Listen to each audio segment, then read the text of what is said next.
Olá, amigos. Agora nós vamos fazer uma análise de experimento da física. E para isso nós vamos observar alguns experimentos em vídeo, né? Será apresentado um vídeo com um experimento a você. E nessa atividade, nós vamos utilizar uma metodologia científica, tá? Ou seja, vamos usar o passo a passo, né?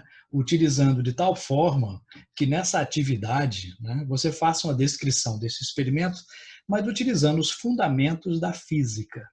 Ou seja, aquele experimento tem que ser explicado por uma parte da física que você estudou, né? É uma aplicação. Então, observe bem o experimento, veja os detalhes que ele tem e utilize para isso a sua física para explicar. Só que depois do vídeo vem uma explicação como fazer isto formalmente, né? Como introduzir um procedimento científico e como registrá-lo para entregar ao seu professor, ok?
E aí você quer fazer essa análise científica de uma maneira mais formal, né? Como faremos isso? Bom, existem várias formas de descrever um experimento.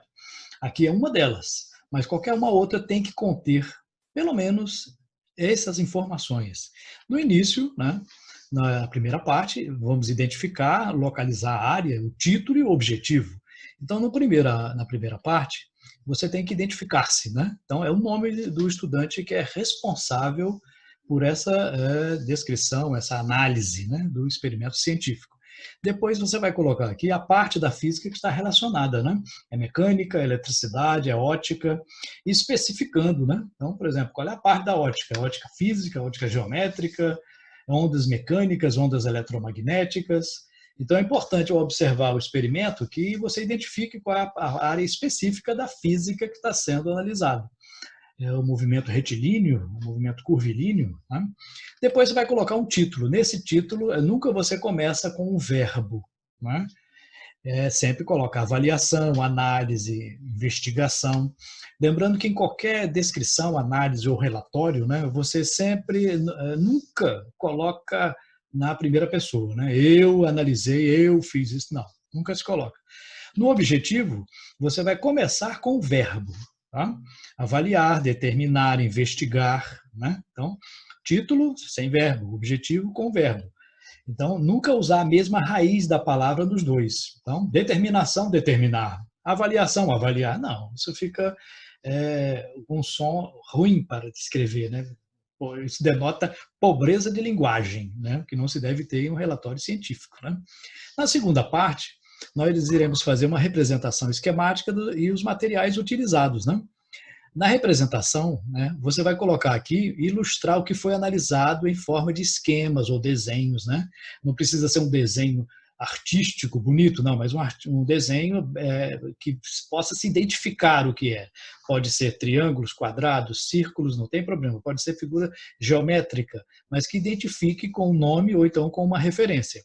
Você vai visualizar o experimento indicando as partes principais deste experimento. Depois vai colocar os materiais que foram utilizados. Né?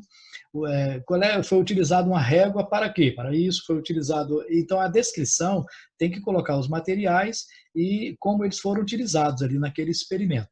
Okay? Na terceira, sim, importante nessa parte, deve-se colocar os detalhes do experimento observado. Ou seja, né, tem que ficar sempre bem detalhado. É a parte mais detalhada de uma descrição ou de um relatório, né, de uma coisa que você está observando. E a terceira e última parte, você vai colocar quais os princípios da física que foram identificados naquele fenômeno. Nessa primeira parte aqui, você vai enumerar conceitos, leis, lei de Newton, primeira lei de Newton, segunda lei de Newton, né? Qual é o princípio da termodinâmica, qual é a teoria da física que foi comprovada, qual é o conceito físico que está relacionado àquele experimento. E na última parte você vai fazer uma discussão dos resultados, né? Você vai interpretar aquilo que foi observado baseado nos princípios que você identificou. Acontece isso por causa do princípio tal, tal e tal. Então é importante colocar essa última parte. Assim você terá feito uma análise de um experimento adequadamente. Ok?